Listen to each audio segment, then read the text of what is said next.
Hi friends, நான் உங்க Varadaraja and welcome to our channel. இன்னைக்கு நம்ம episode 535 subscribers real life ghost experience தாங்க வந்து பார்க்க போறோம்.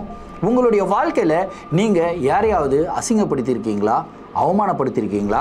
அப்படி நீங்கள் யாரையாவது அசிங்கப்படுத்தி அவமானப்படுத்தி அந்த ஒரு பர்சன் உங்களுக்கு ஒரு பிரச்சனையை உண்டு பண்ணணும் அப்படின்னு சொல்லி ஒரு அமானுஷ பிரச்சனையை உங்களுக்கு உண்டு பண்ணிட்டாரு அப்படின்னா அப்போது உங்களுடைய வாழ்க்கை எப்படி இருக்கும் அப்படின்றத மட்டும் கொஞ்சம் யோசிச்சு பாருங்கள். ஏன்னா இன்றைக்கி நீங்கள் பார்க்க போகிற நிகழ்வில் அப்படிப்பட்ட மிகவும் சுவாரஸ்யமான சம்பவம் தாங்க காத்துக்கிட்டு இருக்கு. இந்த சம்பவத்தை நீங்கள் பார்க்குறதுக்கு முன்னாடி நீங்கள் நம்ம சேனலுடைய புதிய பார்வையாளராக இருந்தாலும் சரி, இல்லைனா நம்மளுடைய சேனலை பார்த்துட்டு இருக்கீங்க, சப்ஸ்கிரைப் பண்ணாமல் பார்த்துட்டு இருக்கீங்க அப்படின்னா தயவுசெய்து சப்ஸ்கிரைப் பண்ணிக்கோங்க. கூடவே இருக்கிற பெல் ஐகானை கிளிக் பண்ணிக்கோங்க.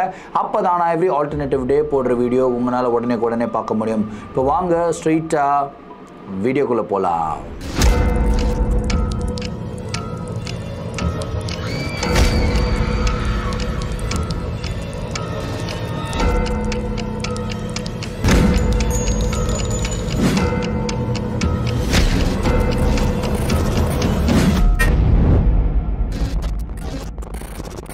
இந்த ஒரு நிகழ்வை நம்மளுக்கு பவி அப்படின்றவங்க வந்து ஷேர் பண்ணி விட்டுருக்காங்க. இந்த ஒரு அமானுஷமான நிகழ்வு அவங்களுடைய கண்ணுக்கு எதிராக அவங்களுடைய ரிலேட்டிவ்ஸ்க்கு நடந்த ஒரு நிகழ்வு. தமிழ்நாட்டில் இருக்கிற ஒரு அழகிய கிராமத்தில் நடந்த ஒரு நிகழ்வு. அந்த கிராமத்துடைய பேர் சொல்ல வேணாம் அப்படின்னு சொல்லியிருக்காங்க. சரி, ஃபர்ஸ்ட் நிகழ்வுடைய ஸ்டார்டிங்ல இருந்தே வர ஆரம்பிப்போமே. பவி வந்து பார்த்தீங்கன்னா சென்னை சேர்ந்தவங்க தான்.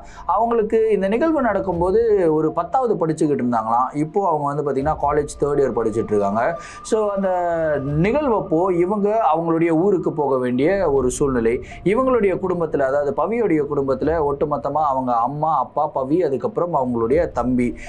அவங்க அம்மாவுடைய தம்பி ஒருத்தர் இருக்காருங்க, அதாவது அவங்க மாமா. அவர் வந்து பார்த்திங்கன்னா பயங்கரமாக படித்தவரான். அதாவது எம்எஸ் எம்டி எதோ சொல்லுவாங்களே, படிப்பு, பெரிய படிப்பு, அந்த மாதிரி படிப்பெல்லாம் படித்தவராம். அதுக்கப்புறம் அந்த படிப்பு படித்ததுனாலே அவர் அவங்க சொந்தக்காரங்களுக்கு மத்தியில் எப்பயுமே கெத்து காட்டி சுற்றிக்கிட்டு இருப்பாராம். அதுக்கப்புறம் யாரையுமே வந்து ரெஸ்பெக்ட் பண்ணாமல் வந்து பேசுவாராம்.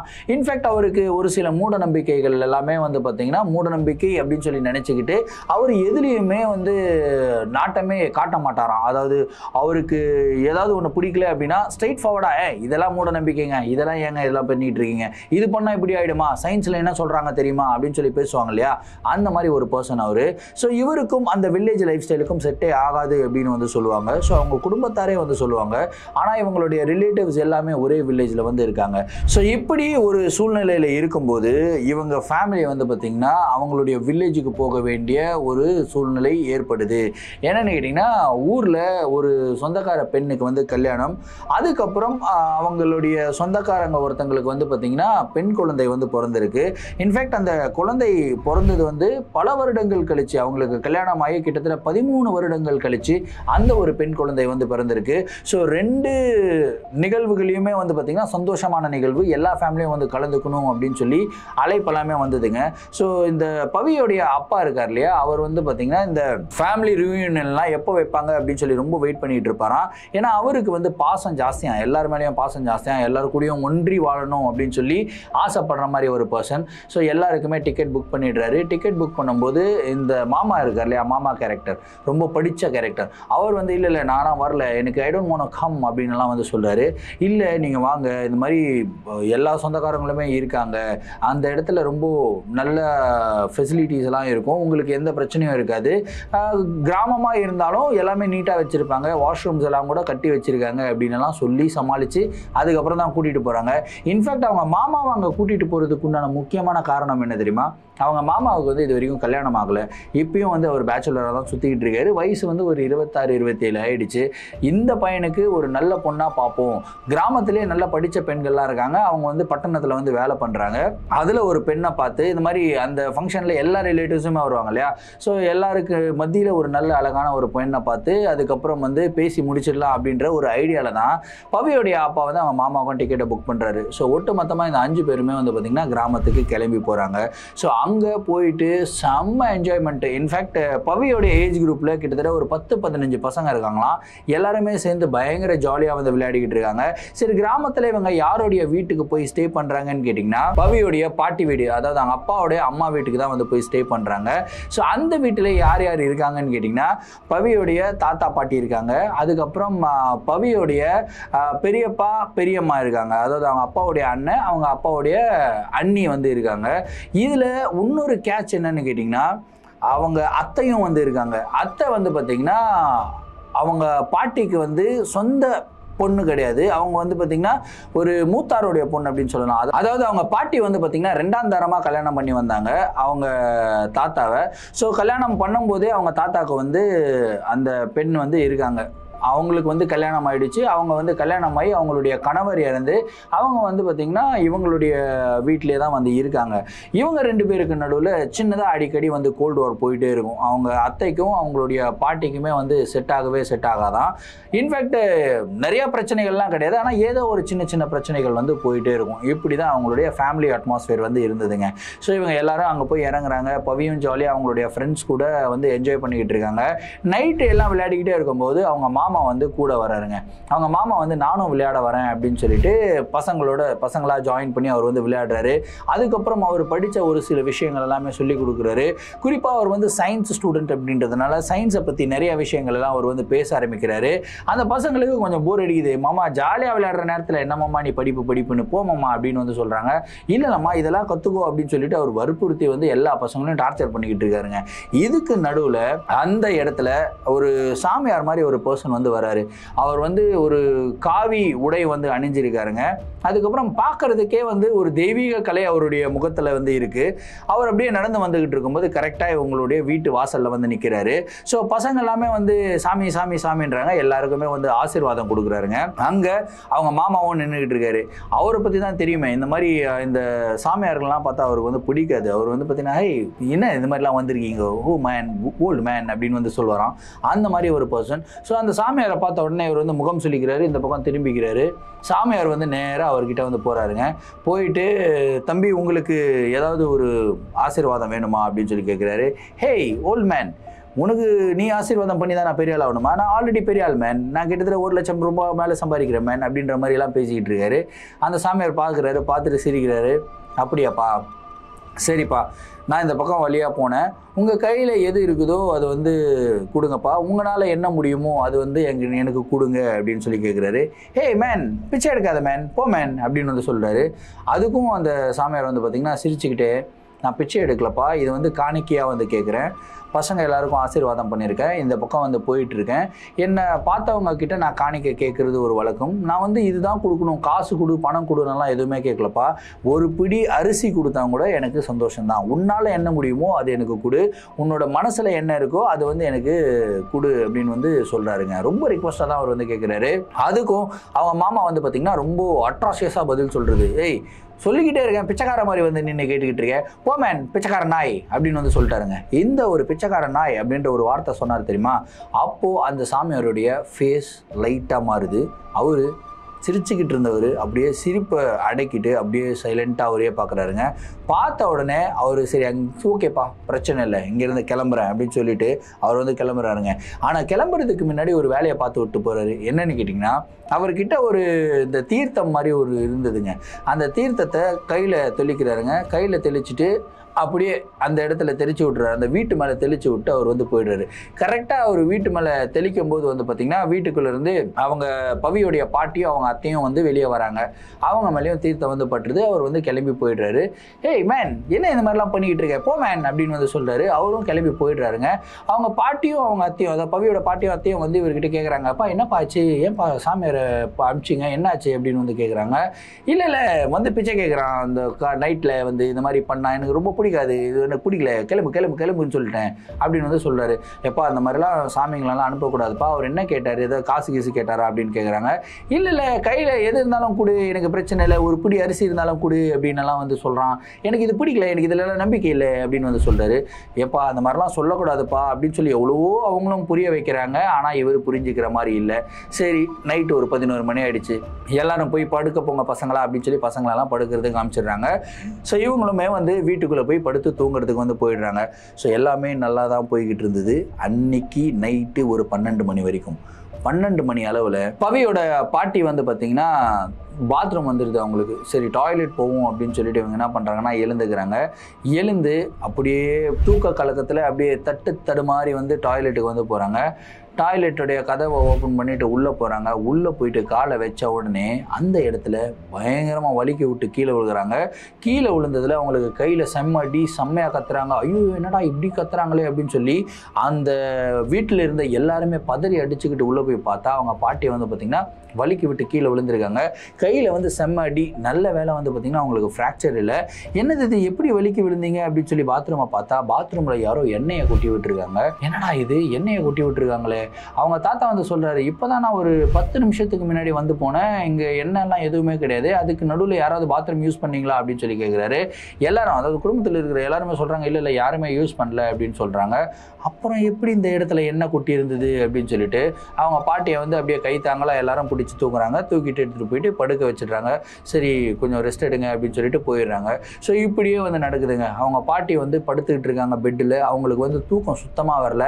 ஆனால் அவங்களுக்கு பக்கத்தில் அவங்க தாத்தா தானே படுத்துக்கிட்டு இருக்காரு, அதாவது அவங்க பவியோட தாத்தா படுத்துட்டு இருக்காரு. அவங்க 2 பேருக்கு பக்கத்தில் யாரோ ஒருத்தவங்க படுத்துக்கிட்டு இருக்கிற மாதிரி ஒரு ஃபீல் அவங்களுக்கு வந்து வருதுங்க.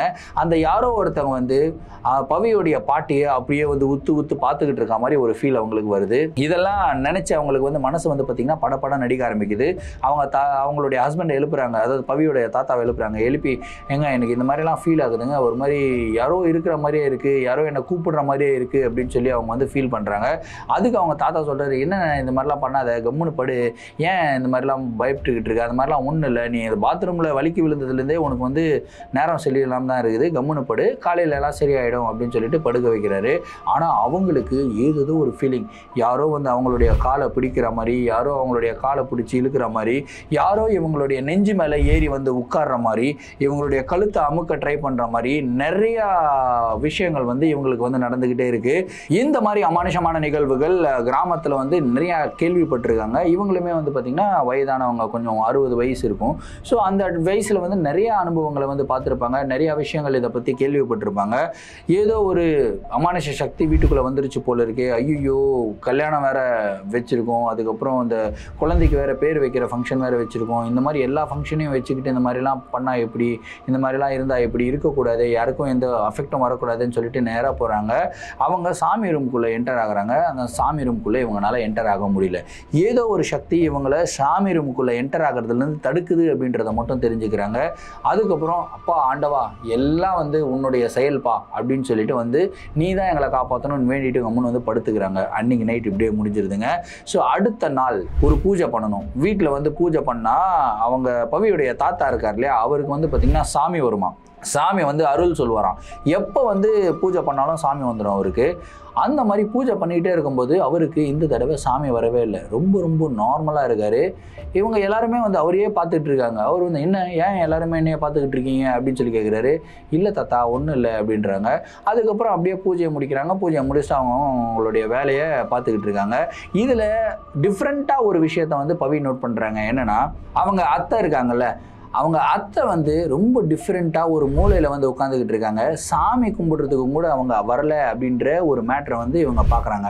பார்த்த உடனே ஏன் அத்தை தனியாக உட்காந்துக்கிட்டு இருக்காங்க, இப்படியெல்லாம் உட்காந்துக்கிற மாதிரி பர்சன் கிடையாது, அவங்களுக்கு சாமி கும்பிட்றது அப்படின்னா ரொம்ப பிடிக்குமே, அவங்க வந்து எப்படியுமே எல்லாத்துலேயுமே கலந்துப்பாங்களே, அப்படி இருக்கும்போது ஏன் சாமி கும்பிட்றதுக்கும் கூட வரல அப்படின்னு வந்து நோட்டீஸ் பண்ணுறாங்க. நோட்டீஸ் பண்ணிவிட்டு அவங்க அத்தை கிட்ட போய் உட்காடுறாங்க. உட்காந்து வந்து அத்தைன்னு பேச ஆரம்பிக்கிறாங்க. பேசிக்கிட்டே இருக்கும்போது இவங்களுக்கு வந்து ஒரு விதமான ஒரு அன்கம்ஃபர்ட், அதாவது ஏதோ ஒரு சோகத்தில் இருக்கிற மாதிரியோ இல்லை ஏதோ ஒரு கோபத்தில் இருக்கிற மாதிரியோ, அப்படியே வந்து கோபத்திலிருந்து இருந்து போக மாட்டியா இங்கிருந்து அப்படின்னு வந்து சொல்கிறாங்க. இந்த மாதிரி ஒரு டோனில் பவி கிட்ட பேசினதுக்கப்புறம் பவி வந்து பயந்துடுறாங்க. சாரி அத்தை அப்படின்னு சொல்லிட்டு அவங்க எழுந்து அழுதுகிட்டே வந்து வெளியே போயிடுறாங்க. இதை வந்து யார் பார்த்துட்றான்னு கேட்டிங்கன்னா பவியோடைய பாட்டி வந்து பார்த்துடுறாங்க. அவங்களுக்கு ஏற்கனவே நைட்டு கீழே விழுந்து கையிலலாம் அடிபட்டிருக்கு. அவங்களுக்கும் அவங்களுடைய அந்த பொண்ணுக்கும் வந்து ஆகாது, ஏன்னா அவங்க வந்து ஸ்டெப் மதர் இல்லையா. ஸோ அவங்க வந்து பார்த்திங்கன்னா இந்த ஒரு விஷயத்தை விஷயத்தை வச்சு அவங்க கிட்ட சண்டை போடுறதுக்கு வராங்க. 2 பேருக்கு நடுவில் ஒரு மிகப்பெரிய சண்டை. ஐயோ இவ்வளோ சண்டையா அப்படின்னு சொல்லி குடும்பமே அந்த இடத்துல வந்து 2 பேரையும் பிரித்து விடுது.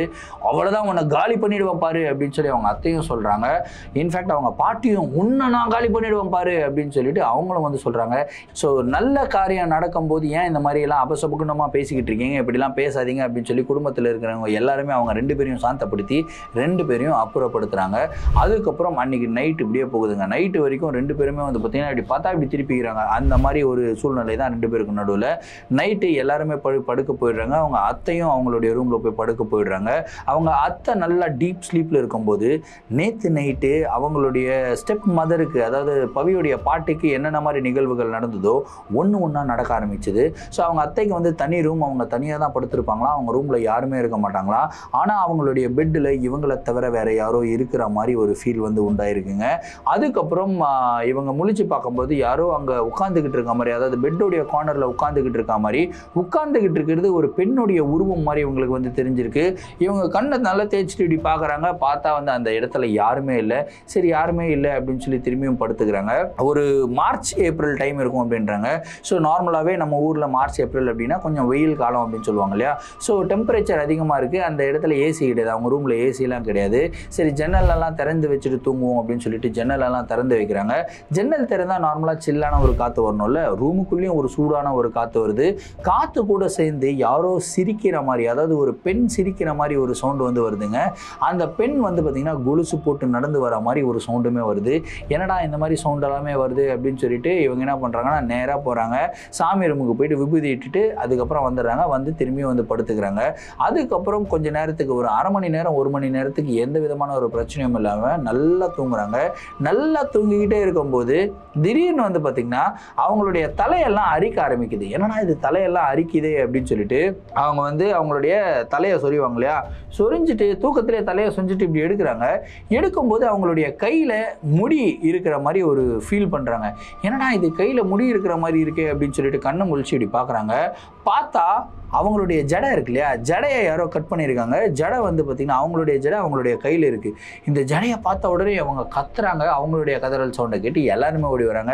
என்னாச்சு என்னாச்சு அப்படின்னதுக்கப்புறம் அவங்க வந்து பார்த்திங்கன்னா அந்த பாருங்கள் என் ஜடை யாரோ வெட்டி விட்டுருக்காங்க, என் ஜடை யாரோ வெட்டி விட்டுருக்காங்க அப்படின்னு சொல்லி பார்த்தா உண்மையிலேயே அவங்களுடைய ஜடை யாரோ வெட்டி விட்டுருக்காங்க. யார் வெட்டி விட்டாங்கன்னு சொல்லி அந்த இடத்துல வந்து பார்த்திங்கன்னா ஒரு பரபரப்பாக வந்து பேச ஆரம்பிக்கிறாங்க. அவங்க உட்காந்து அழுக ஆரம்பிக்கிறாங்க. ஏன்னா அவங்களுக்கு அவங்களுடைய முடி வந்து பார்த்திங்கன்னா ரொம்ப ரொம்ப பிடிக்குமா, இவ்வளோ அழகான முடி வச்சிருக்கேன் அப்படின்னு சொல்லி எல்லாருக்கிட்டையும் வந்து ஜாலியாக பேசுறது கலாய்க்கிறது இந்த மாதிரிலாம் பண்ணிக்கிட்டு இருப்பாங்களாம். அந்த முடியே வந்து போயிருச்சு அப்படின்னு சொல்லி உட்காந்து அழுதுகிட்டு இருக்காங்க. அதுக்கப்புறம் அவங்க ஒரு விஷயத்த வந்து பார்க்குறாங்க. அதாவது எல்லா குடும்பமே அவங்களுடைய ரூமுக்குள்ளே இருக்கும்போது அவங்களுடைய ரூமுக்கு வெளியே யாரோ ஒரு பெண் நடந்து போகிற மாதிரி ஒரு ஷேடோ மாதிரி ஒரு ஃபிகர் நடந்து போகிறத வந்து பார்க்குறாங்க. அதுலேயும் அந்த ஷேடோ மாதிரி ஃபிகர் சிரிச்சுக்கிட்டே கொலுசு போட்டு நடந்து போகிற மாதிரி வந்து பார்க்குறாங்க. பார்த்த உடனே இவங்க வந்து பார்த்திங்கன்னா அப்படியே பதறி அடிச்சுக்கிட்டு எழுந்து குடுகுடுன்னு கோவத்தில் ஓடுறாங்க. யாரது அப்படின்ட்டு கோவத்தில் ஓடி போய் பார்த்தா அந்த இடத்துல யாருமே கிடையாது. அப்படியே தூரத்தில் பார்க்குறாங்க. சாமி ரூமுக்கு முன்னாடி வந்து பார்த்திங்கன்னா அவங்களுடைய அம்மா வந்து, அதாவது ஸ்டெப் மதர் பவியோடைய பாட்டி வந்து நின்றுக்கிட்டு இருக்காங்க. பார்த்த உடனே இவங்க தான் பண்ணியிருப்பாங்க அப்படின்னு சொல்லி அவங்கக்கிட்ட சண்டைக்கு போகிறாங்க. அதுக்கு அவங்க என்னன்னா நான் என்னடி பண்ண, நான் எதுவுமே பண்ணலை அப்படின்னு சொல்லி ரொம்ப நார்மலாக பேசுகிறாங்க. இது வந்து ரொம்ப வியர்டாக இந்த குடும்பமே வந்து பார்க்குது. என்னன்னா இது நார்மலாக 2 பேரும் சண்டை போட்டுப்பாங்க, இதில் இவங்க அத்தை பவியோடைய அத்தை வந்து பயங்கர கோவப்பட்டு பேசுகிறாங்க. ஆனால் பவியோடைய பாட்டி வந்து ரொம்ப சாந்தமாக பேசிக்கிட்டு இருக்காங்களே, எப்படி இது வாட் அ மெடிக்கல் மிராக்கிள் அப்படின்னு சொல்லி எல்லாம் பார்த்துக்கிட்டு இருக்காங்க. அதுக்கு உடனே இந்த எஜுகேட்டட் மாமா வந்து வந்துடுறாரு. நடுவில் வந்து என்ன இது நைட் டைமில் இந்த மாதிரிலாம் அட்ராசிட்டிஸ் பண்ணிக்கிட்டு இருக்கீங்க, போங்க எல்லாரும் தூங்குங்க, இந்த மாதிரி பண்ணுறதுனால தான் நான் இந்த ஊருக்கே வருதில்லை அப்படி இப்படின்ற. எப்பா இவன் வாய் திறக்க ஆரம்பிச்சிட்டான்ப்பா, இவன் வாய் திறந்து பேச ஆரம்பிச்சானா யாருமே இங்கே இருக்க முடியாது, வாங்க எல்லாரும் போவோம் அப்படின்னு சொல்லி எல்லாரும் போயிடுறாங்க. அன்னைக்கும் இப்படியே முடியுதுங்க. அடுத்த நாள் திரும்பியும் இவங்க 2 பேருக்கு மட்டும் இந்த மாதிரி நிகழ்வுகள் எல்லாம் நடக்க ஆரம்பிக்குது. ஏன்னா இந்த மாதிரி நிறைய அபசகுணமான விஷயங்கள் வந்து இவங்க 2 பேருக்கு மட்டும் நடக்குது அப்படின்னு சொல்லி யாருக்கு வந்து தோண ஆரம்பிக்குது அப்படின்னா பவியோடைய தாத்தாவுக்கு வந்து தோண ஆரம்பிக்குது. அதை வந்து அவங்களுடைய ரிலேட்டிவ்ஸ் கிட்டலாம் டிஸ்கஸ் பண்ணுறாரு. டிஸ்கஸ் பண்ணும்போது அவர் வந்து சொல்கிறாங்க, இந்த மாதிரி சாமி வர வைப்பா, சாமி வந்தால் நீ அருள் சொல்வ இல்லையா, உனக்கு அன்னைக்கு சாமி கும்பிடும் போதும் கூட சாமி வரல, கிட்டத்தட்ட 20 வருஷமாக உனக்கு சாமி கும்பிடும் போதெல்லாம் சாமி வந்துடும். ஆனால் 20 வருஷத்தில் ஒரே ஒரு தடவை ஃபஸ்ட்டு தடவையாக நான் பார்க்குறேன் சாமி வராதது, ஏதோ ஒன்று தப்பாக தெரியுது, நீ திரும்பியும் வந்து சாமி கும்பிடு, சாமி வந்துடுச்சுன்னா அருள் சொல்லுவல என்னன்னு தெரிஞ்சுக்கலாம் அப்படின்னு வந்து சொல்கிறாங்க. உடனே போயிட்டு சாமி கும்பிடுறாங்க. சாமி கும்பிட்டு அருள் வரணும் அருள் வரணும் அருள் வரணும் இவரும் கும்பிட்டுக்கிட்டு இருக்காரு. ஆனால் இவருக்கு சாமி வரல, அருளும் வரல. என்னடா இது சாமி வர மாட்டேங்குது அப்படின்னு சொல்லிட்டு ஒரு மணி நேரம் கழிச்சு திரும்பியும் வந்து பூஜை பண்ணுறாங்க. 1 மணி நேரம் கழிச்சும் இவருக்கு வந்து பார்த்திங்கன்னா நார்மலாக தான் இருக்காரு, இவருக்கு சாமி வரல. இப்போ இவருக்கே பயம் உண்டாகுது. என்னடா இந்த இடத்துல ஏதோ ஒன்று நடக்குது போல இருக்கு, அந்த நடக்கிறது என்னுடைய சக்திக்கு மீறி இருக்குன்னு நினைக்கிறேன். ஏதோ ஒன்று சாமி என் மேலே ஒன்று கோபமாக இருக்கணும், இல்லைனா என்னுடைய குடும்பத்தார் மேலே கோபமாக இருக்கணும், அதனால தான் வரமாட்டேங்குது அப்படின்னு சொல்லி அவர் வந்து ஒரு மென்டல் ப்ரெஷரில் ஒரு ஃபீலிங்கில் வந்து உட்காந்துடுறாரு. சைடில் இருக்கிற மாமா அப்படியே உட்காந்து அன்எஜுகேட்டட் ப்ரூட்ஸ், என்ன இது சாமி வரும் அது வரும் இது வரும்னு பேசிக்கிட்டு இருக்காங்க இவனுங்க. சும்மா அவருமே 20 வருஷமா ஏமாத்திக்கிட்டு இருந்தாரு, இப்போ ஒரு நாள் ஏமாற்ற முடியல நடிக்க முடியல அப்படின்னு வந்து பேசுறாரு.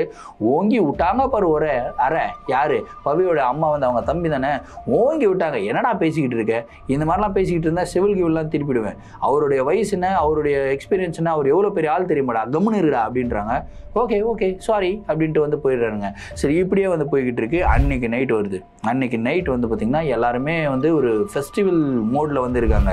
அதாவது அடுத்த நாள் விடிஞ்சா கல்யாணம். அப்போது இன்றைக்கி நைட் எப்படி இருக்கும், ஜெகஜோதியாக இருக்கும்ல, அந்த மாதிரி ஜெகஜோதியாக இருக்கும்போது அந்த இடத்துல அந்த கூட்டத்தில் பவியோடைய அத்தையை காணோம், பவியோடைய பாட்டியை காணோம். 2 பேர் மட்டும் காணோம். என்னடா இது அத்தையும் காணோம் பாட்டியும் காணோம், அவங்க 2 பேரும் இல்லைனாவே வந்து களை கட்டாதே, சரி 2 பேரையும் கூட்டிகிட்டு வருவோம் அப்படின்னு சொல்லிட்டு அவங்க 2 பேரையும் தேடுறாங்க. தேடினா எங்கேயுமே இல்லை. சரி பவியோடைய அத்தை வந்து அவங்களுடைய ரூமில் இருக்காங்களா அப்படின்னு சொல்லிட்டு பார்க்குறதுக்காக போயிருக்காங்க. அவங்களுடைய ரூம்லேயும் இல்லை. என்னடா இது அப்படின்னு சொல்லிட்டு எல்லா இடத்துலையும் தேடுறாங்க. அவங்களுடைய பாட்டியோடைய ரூமில் மட்டும் தேடல. சரி அவங்க பாட்டியோடைய ரூமுக்குள்ளேயும் போகலாம் அப்படின்னு சொல்லி பாட்டியோடைய ரூமுக்குள்ளே போனால் பவியோடைய அத்தை அப்படியே உட்காந்துக்கிட்டு இருக்காங்க. உட்காந்துக்கிட்டு இருக்கிற தினசே வந்து பார்த்தீங்கன்னா ரொம்ப டிஃப்ரெண்ட்டாக உட்காந்துக்கிட்டு இருக்காங்க. ஏற்கனவே அவங்களுடைய ஜடை எல்லாம் வெட்டிட்டாங்க இல்லையா, கொஞ்சம் நெஞ்சம் இருக்கிற முடியை வந்து தூக்கி முன்னாடி போட்டு அப்படியே ஒரு விதமாக ஆக்ரோஷமாக அப்படியே வந்து தலையை குனிஞ்சிக்கிட்டு அப்படியே உட்காந்துக்கிட்டு இருக்காங்க. அப்படியே இவ்வளோ நான் விட மாட்டேன், இவளை நான் விட மாட்டேன், காலி பண்ணிவிடுவேன், இவளை சாவடிக்காமல் விட மாட்டேன், சாவடிக்காமல் விட மாட்டேன், அவளை சாவடிக்கணும் நான் சாவடிக்கணும் அப்படின்னு சொல்லி ஒரு மாதிரி ஆக்ரோஷமாக கத்திக்கிட்டே இருக்காங்க. எல்லாரும் வந்து என்னமாச்சு தண்ணி குடிமா அப்படின்னு வந்து சொல்கிறாங்க. ஒன்று ஏய் விட்டு போகிறீங்களா இல்லையா, விட்டு போகிறீங்களா இல்லையா, எல்லாரும் போல அவ்வளோதான் உங்களை காலி பண்ணிவிடுவேன் அப்படின்னு சொல்லிட்டு அவங்களே வந்து மிரட்டுறாங்க. அவங்களுடைய ஃபேஷியல் ரியாக்ஷனை பார்த்து எல்லாரும் வந்து பயப்படுறாங்க. ஐயோ என்னமோ ஆயிடுச்சு போல இருக்குது பொண்ணுக்கு அப்படின்னு சொல்லிட்டு எல்லாருமே வந்து ஒதுங்கி சரி ஒரு 5-10 நிமிஷம் விடுவோம். சரி இவங்க எங்கே இருக்காங்க, அப்போது பவியோடைய பாட்டி எங்கே அப்படின்னு சொல்லி வலை வீசி தேடுறாங்க. வலை வீசி தேடுனா அவங்க இல்லவே இல்லை. ஆனால் மொட்டை மாடியில் யாரோ குடுன்னு ஓடுற மாதிரி ஒரு சவுண்டு வந்து வருதுங்க. இந்த மொட்டை மாடியில் ஓடுனா கீழே வந்து சவுண்டு கேட்கும்ல, டபடபான்னு சவுண்டு கேட்கும்.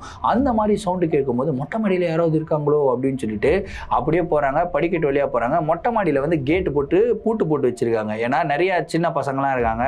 அவங்க வந்து மேலே விளையாடுறேன்னு போயிட்டு அது ஏதாவது தவறிக்கு கீழே விழுந்துட்டா என்ன பண்ணுறது அப்படின்னு சொல்லி பூட்டு போட்டு வச்சுருக்காங்க. பூட்டு வந்து உள்ளே இருக்கிறவங்க தான் பூட்டியிருக்காங்க. ஸோ பெரிய பூட்டாக இருக்குது. பூட்டு போட்டிருக்கும் போது மொட்டை மாடியில் யாரடா ஓடிக்கிட்டு இருப்பா அப்படின்னு சொல்லி அப்படியே பார்க்கும்போது நிலா வெளிச்சத்தில் ஒரு உருவம் சர்றன்னு ஓடுது, இந்த பக்கம் ஓடுது. அது வந்து எல்லாருமே பார்க்குறாங்க. யாரா அந்த உருவம் ஒத்து பார்த்தா அது வேறு யாரும் கிடையாதுங்க, பவியோடைய பாட்டி தான். ஏன்னா அது அவங்க இங்கே இருக்காங்களே, அப்போ சாவி யார்கிட்ட இருக்குது, எப்படி அவங்க உள்ளே போனாங்க? இன்ஃபேக்ட் அந்த கேட்டை வந்து பூட்டிட்டு அவங்க வந்து மொட்டை மாடியில் ஓடுறாங்க அப்படின்னா கன்ஃபார்மாக அந்த பூட்டு வந்து உள்ளே அந்த பக்கம் தானே பூட்டி இருக்கணும், இந்த பக்கம் வந்து பூட்டி இருக்கு.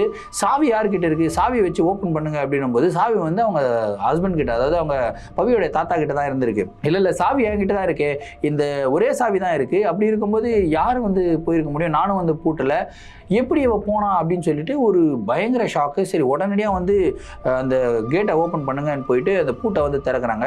பூட்டை திறக்க அவங்க பாட்டி வந்து கத்துறாங்க, யாரும் இங்கே வராதிங்க, வந்தீங்கன்னா அவ்வளோதான் எல்லாரையும் சாவடிச்சிருவேன், இல்லைனா நான் என்னை ஏதாவது பண்ணிப்பேன், ஃபஸ்ட்டு நான் அவளை சாவடிக்கணும், அவளை சாவடிச்சாதான் எனக்கு நிம்மதி, நான் உயிரோடு இருந்தும் எனக்கு வந்து நிம்மதி இல்லை, செத்ததுக்கப்புறம் எனக்கு நிம்மதி இல்லை, என்னை பிளான் பண்ணி அவள் கொண்டுட்டா, அவளை நான் விட மாட்டேன், அவளை நான் சாவடிக்கணும் அப்படின்னு சொல்லிட்டு பயங்கர ஆக்ரோஷமாக இருக்காங்க.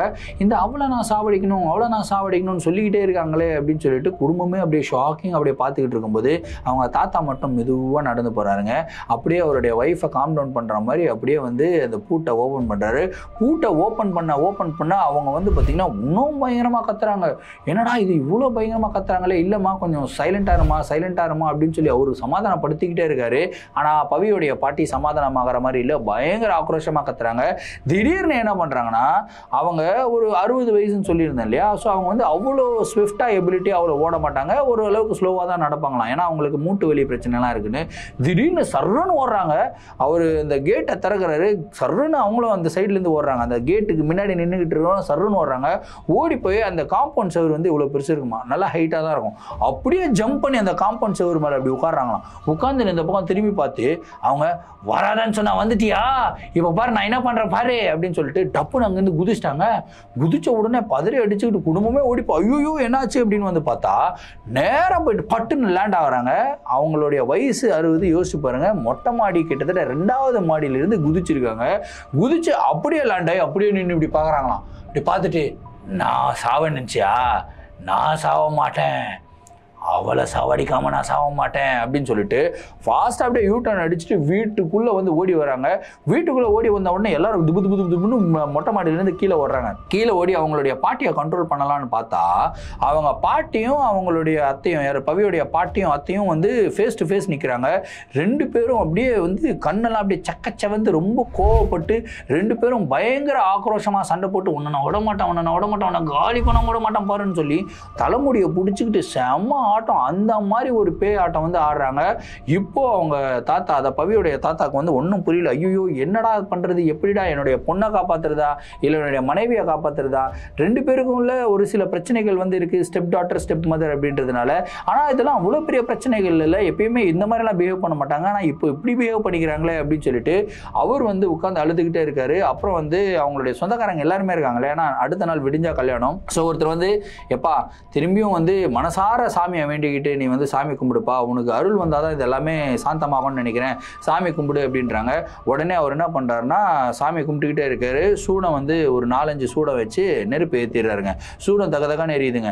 அப்படியே சாமி கும்பிட்டுக்கிட்டே சாமி வரணும் வேண்டிக்கிட்டே இருக்காரு அவங்க தாத்தா. அவருக்கு வந்து சாமி வரல. அப்போ கூட ரொம்ப கோவப்பட்டு என்ன பண்றாருன்னா, இவ்வளோ நேரம் கேட்டுக்கிட்டு இருக்கேன் நீ வரமாட்டியா அப்படின்னு சொல்லிட்டு அந்த சூடத்தில் வந்து பட்டுன்னு கை அடிக்கிறாருங்க. அது வந்து நல்லா எரிஞ்சுக்கிட்டு இருக்கு. பட்டுன்னு கை அடித்த உடனே அவருக்கு ஒரு மாதிரி ஒரு ஷேக்கிங் மாதிரி ஆகுது. ஷேக்கிங் மாதிரி ஆனோன்னா அப்படியே வந்து உட்காந்துக்கிட்டு இருக்காருங்க.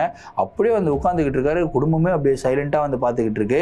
இன்ஃபேக்ட் இந்த இடத்துல அவங்க அத்தையும் பாட்டியும் வந்து தலைமுடியை பிடிச்சி சண்டை போட்டுக்கிட்டு இருந்தாங்களே, அப்படியே தலைமுடியை பிடிச்ச மாதிரி அப்படியே வந்து சைலண்டாக அவங்களும் நிற்கிறாங்க. அப்படியே அப்புறம் கையை எடுக்கிறாருங்க. கையை எடுத்து இந்த பக்கம் வச்சா யோசிச்சு பாருங்க, சூடாக இருக்கிற ஒரு பொருள் மேலே கை நம்ம வச்சோம் அப்படின்னா கையில் லைட்டாக கொஞ்சம் எரிஞ்ச மாதிரி ஒரு காயம்லாம், தீக்காயம்லாம் இருக்கும்ல, அந்த மாதிரி எந்த ஒரு காயமும் இல்லைங்க. கை வந்து கிளீனாக இருக்குது.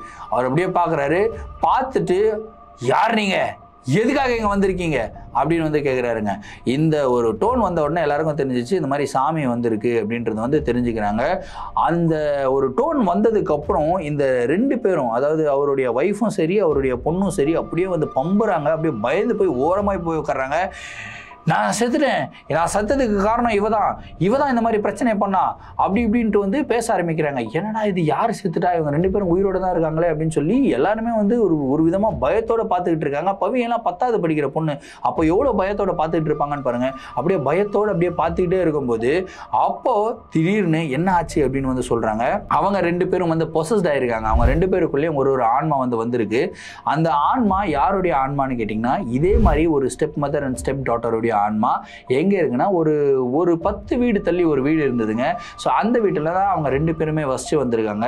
அவங்களுக்குள்ளேயும் இந்த மாதிரி சின்ன சண்டைகள் வந்து இருந்துகிட்டு இருந்தது. ஆனால் சின்ன சண்டைகள் இருக்கிறது சகஜம். 2 பேரும் ரொம்ப பாசமாக இருப்பாங்களாம். ஒரு வாட்டி என்ன பண்ணாங்கன்னா, பஸ்ஸில் போயிட்டே இருக்கும்போது பஸ்ஸு வந்து ஆக்சிடென்ட் ஆகிட்டு இருக்குங்க. பஸ்ஸு ஆக்சிடென்ட் ஆகும்போது அவங்க பொண்ணு இருக்கு இல்லையா, அந்த பொண்ணு வந்து பார்த்தீங்கன்னா பஸ்ஸிலேருந்து எகிரி கீழே வெளியே குதிச்சிருக்குங்க. சரி எப்படியே தப்பிச்சிடலாம் அப்படின்னு சொல்லி குதிச்சிருக்கு. குதிச்ச இடத்துல வந்து அந்த பொண்ணுடைய கால் வந்து ஒடிஞ்சு போயிருக்கு. ஐயோ, இந்த குதிக்கும் போது அந்த அம்மா, அந்த ஸ்டெப் மதர் இருக்காங்களா, ஸ்டெப் மதருடைய கையை பிடிச்சிட்டே வந்து குதிச்சிருக்கு. ஸோ அவங்களையும் வந்து இழுத்து போட்டிருக்குங்க. இங்க 2 பேருமே வந்து வெளியே விழுகிறாங்க. இந்த பொண்ணுக்கு கால் உடைஞ்சிருக்கு. ஐயோ அப்படின்னு சொல்லி எழுந்துக்கும் போது அவங்கள இழுத்து போட்டாங்க இல்லையா, ஸ்டெப் மதருடைய தலை வந்து பார்த்தீங்கன்னா அங்கே இருக்கிற ஒரு கல் மேலே போய் அடிச்சு அவங்க ஸ்பாட்லேயே காலி. அதுக்கப்புறம் இவங்க கால் உடைஞ்சிருச்சு. ஐயோ அப்படின்னு இவங்க எழுந்துக்கும் போது இவங்க மேலே வந்து பார்த்தீங்கன்னா பஸ் வந்து விழுந்துருது. ஸோ இவங்களும் காலி. ஸோ 2 பேரும் அதே இடத்துல வந்து இறந்து போயிட்டாங்க. இன்ஃபேக்ட் அவங்கள வந்து காப்பாற்றணும் அப்படின்றதுக்காக தான் இவங்களுடைய கையை பிடிச்சி அவங்க இழுத்துருக்காங்க. ஆனால் அவங்களுடைய தலை வந்து கல் அடித்ததில் அவங்க இறந்து போயிட்டாங்க. ஆனால் இறந்ததுக்கு அப்புறம் கூட இவங்க 2 பேருக்குள்ள இருக்கிற ரைவல்ரி இப்படியே வந்து கண்டினியூ ஆகிட்டு இருக்கு. சரி, இந்த 2 பேருடைய ஆன்மா இத்தனை வருடங்கள் கழிச்சு சம்பந்தம் இல்லாமல் ஏன் இவங்க 2 பேரையும் பொசஸ் பண்ணிச்சு அப்படின்னு சொல்லிட்டு அந்த சாமி கிட்ட, அதாவது அவங்க தாத்தா கிட்ட வந்து கேட்குறாங்க. அதுக்கு அவர் வந்து ஒரே ஒரு விஷயத்தை வந்து சொல்லணும்னு நினைக்கிறேன், ஆனால் இதை சொல்றதை விட செயலா செஞ்சா நல்லா இருக்கும் அப்படின்னு சொல்லிட்டு பட்டுன்னு திரும்பி பார்க்குறாருங்க. பட்டுன்னு யார் பக்கம் திரும்பி பார்க்குறாரு அப்படின்னா வேற யாரும் இல்லை, அந்த எஜுகேட்டட் மாமா இருக்கார் இல்லையா, பயங்கரமாக பேசுவார், சயின்ஸை நம்புற மாமா, அவர் வந்து பார்க்குறாருங்க. பார்த்துட்டு நேராக போறாரு. விட்டாரு பாருங்க ஒரு அறை, அப்படியே அறை வாங்க, அப்படியே அவங்க மாமா ஷாக், அப்படியே இருக்காரு. என்ன ஆச்சுன்னு தெரியல, ஏன் என்ன அடிக்கிறீங்க uncle, why you hitting me அப்படின்னா, இங்கிலீஷா அப்படின்னு சொல்லிட்டு இந்த பக்கம் ஒரு அறை. ஐயோ என்ன ஆச்சுன்னதுக்கப்புறம் அப்புறம் தான் சொல்றாரு, இவன் தான் காரணம். ஏண்டா, ஒருத்தர் பெரியவர் வந்தாரு, ஒரு நல்ல தெய்வீக கலை உள்ள பெரியவர் வந்தாரு. அவர் என்னடா கேட்டாரு, உங்ககிட்ட இருக்கிறத முடிஞ்சா கொடுன்னு தானே கேட்டாரு. முடிஞ்சா கொடு, இல்லைனா என்கிட்ட இல்லை சாமின்னு சொல்லி அனுப்பு.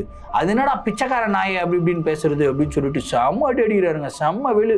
அந்த இடத்துல வந்து சாட்டை வச்சிருந்தாங்களாம், சாட்டை எடுத்து செம்ம வெளுத்திருக்காரு. அதுக்கப்புறம் எல்லாரும் குடும்பத்தில் இருக்கிற எல்லாரும் சேர்ந்து அவரை கண்ட்ரோல் பண்ணி, சாமி மன்னிச்சிருங்க சாமி, சின்ன பையன் ஏதோ தெரியாமல் பண்ணிட்டான், வாழ்க்கையில் இதுக்கப்புறம் அந்த மாதிரி பண்ண மாட்டான் சாமி, மன்னிச்சிருங்க அப்படின்னு சொன்னதுக்கப்புறம் அவர் என்ன பண்ணுறாருன்னா, அந்த சாமி ரூமில் வந்து தீர்த்தம்லாம் வச்சுருப்பாங்களாம், தீர்த்தம் எடுத்து அவர் மேலேயும் தெளிக்கிறாரு. அந்த 2 பேர் பொசஸ் ஆயிருந்தாங்க இல்லையா, அவருடைய மனைவி அவருடைய பொண்ணு, 2 பேர் மேலேயும் வந்து தெளிக்கிறாருங்க. தெளித்த உடனே அவங்க வந்து பார்த்தீங்கன்னா கொஞ்சம் நார்மல் ஆகுறாரு. ஆனால் அவர் அந்த அருளில் இருக்கும்போதே ஒரு விஷயத்த வந்து சொல்றாரு. என்னன்னா, இவங்க 2 பேரும் ஒரே வீட்டில் இருக்கக்கூடாது, அப்படி 2 பேரும் ஒரே வீட்டில் இருந்தால் ஒரு மிகப்பெரிய பிரச்சனை திரும்பியும் வரும். இந்த ஆன்மா இவங்களை டோட்டலாக வந்து கேப்சர் பண்ணிடுச்சு. ஸோ இந்த ஆன்மா வந்து இன்னமும் 100% போகலை, போயிடுச்சுன்னா பிரச்சனை இல்லை, ஆனால் இவங்க சரியாயிட்டதுக்கு அப்புறமும் போகலை அப்படின்னா இந்த பிரச்சனை திரும்பியும் கண்டினியூ ஆகிட்டே இருக்கும். கண்டினியூ ஆகக்கூடாதுன்னா 2 பேரும் ஒரே வீட்டில் இருக்கக்கூடாது அப்படின்னு சொல்லிட்டு அவர் வந்து பார்த்தீங்கன்னா மலை ஏறிடுறாரு. அதாவது சாமி வந்து மலை ஏறிடுச்சுங்க. அவர் அப்படியே பொத்துன்னு கீழே விழுந்துடுறாரு. அதுக்கப்புறம் 2 பேரையும் பிரிக்கிறாங்க. ஸோ பவியோடைய அத்தையை வந்து பார்த்தீங்கன்னா அவங்க இங்கே சென்னைக்கு வந்து கூட்டிகிட்டு வந்துடுறாங்க. பவியோட பாட்டி வந்து அங்கேயே இருக்காங்க. 2 பேரும் நார்மலாக இருக்காங்க. ஸோ இதில் யார் கம்ப்ளீட்டாக 100% க்யூர் ஆகிட்டா அப்படின்னா, பவியோடைய அத்தை இருக்காங்க இல்லையா, அவங்க வந்து 100% வந்து க்யூர் ஆகிட்டாங்க. அவங்களுக்கு எந்த விதமான ஒரு ஆன்மாவுடைய தாக்குதல் எதுவுமே கிடையாது. அவங்களுக்கு வந்து அவங்க கூட இருக்கும்போது அவங்க ஸ்டெப் மதர் மேலே அடிக்கடி கோவம் வரும். ஆனால் தூரம் வந்ததுக்கு அப்புறம் எப்படியாவது அவங்கள போய் பார்க்கணும் அப்படின்ற ஒரு ஆசை நிறையா வருமா. சரி, நான் ஊருக்கு போயிட்டு எங்கள் அம்மாவை பார்த்துட்டு வரேன், ரொம்ப நாள் ஆயிடுச்சு அவங்கள பார்த்து அப்படின்னு சொல்லிட்டு இவங்க ஊருக்கு டிக்கெட்டை புக் பண்ணாலே அந்த இடத்துல பவியோடைய பாட்டி இருக்காங்க இல்லையா, அவங்க ரொம்ப வியர்டா பிஹேவ் பண்ண ஆரம்பிச்சிருவாங்களாம். வராளாவ வரட்டும், அவளை நான் காலி பண்ணாமல் விட மாட்டேன் அப்படின்ற மாதிரி ஒரு அட்ராசிட்டிஸ் அவங்களுக்கு வந்து வந்துடும். இந்த மாதிரி ஆக்டிவிட்டீஸ் இது வரைக்குமே நடந்துகிட்டு இருக்கு கைஸ். இன்ஃபேக்ட் அந்த ஆன்மா இருக்கு இல்லையா, அந்த அவங்க பாட்டியோட உடம்புக்குள்ள இருக்கிற ஆன்மா இது வரைக்கும் ஆக்ரோஷமான நிலையில இருக்கிறதாகவும், இது வரைக்கும் அவங்களுடைய சாவுக்கு காரணம் அவங்களுடைய அந்த ஸ்டெப் டாட்டர் தான் அப்படின்னு சொல்லி நம்பிக்கிட்டு இருக்கிறதாகவும் வந்து சொல்லப்படுது. இன்ஃபேக்ட் இந்த ஒரு நிகழ்வு நடந்து கிட்டத்தட்ட 7-8 வருடங்கள் ஆயிடுச்சு. 7-8 வருடங்கள் ஆகியும் இது வந்து சரியாகலை. 7-8 வருடங்கள் ஆகியும் அவங்க பவியோடைய பாட்டியும் அவங்க அத்தையும் மீட் பண்ணிக்கவே இல்லை அப்படின்றது ஒரு மிகப்பெரிய சோகமான ஒரு விஷயம். இதை நினைச்சு அவங்க அத்தை டெய்லியும் ஃபீல் பண்ணிக்கிட்டு இருக்காங்க அப்படின்னு வந்து சொல்லியிருக்காங்க. ஸோ இந்த நிகழ்வை கேட்கும்போது பயங்கர ஆச்சரியமா இருந்தது. நான் யோசிச்சு பாருங்களேன், ஒரு சாமி அருள் வந்து நம்ம பார்த்துருக்கோம், பேய் பிடிச்சி ஆடுறதை வந்து பார்த்துருக்கோம், ஆனால் 2 பேரையும் வந்து அட் அ டைமில் சமாளிக்கிறது அப்படின்றது ரொம்ப கஷ்டமான ஒரு விஷயம். ஸோ 2 நிகழ்வுகளையும் அட் அ டைமில் அந்த என்டையர் ஃபேமிலி பார்த்தது வந்து பார்த்திங்கன்னா ஒரு அபூர்வமான ஒரு விஷயம்.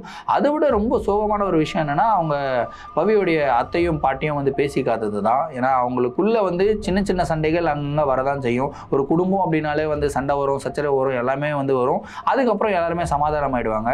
ஆனால் சின்ன சண்டைகள் வந்தும் அது சரியாகியும் அதுக்கப்புறம் அவங்களுக்கு பேய் பிடிச்சி இந்த மாதிரி ஒரு துரதிருஷ்டமான ஒரு சம்பவம் அவங்களுடைய வாழ்க்கையில் இது வரைக்கும் நடக்குது அப்படின்னு சொல்லி கேட்கும் போதே வந்து பார்த்திங்கன்னா ரொம்பவும் வருத்தமாக இருக்குது. ஸோ ஃப்ரெண்ட்ஸ், நீங்கள் என்ன நினைக்கிறீங்க அப்படின்றத வந்து கமெண்ட்டில் சொல்லுங்கள்.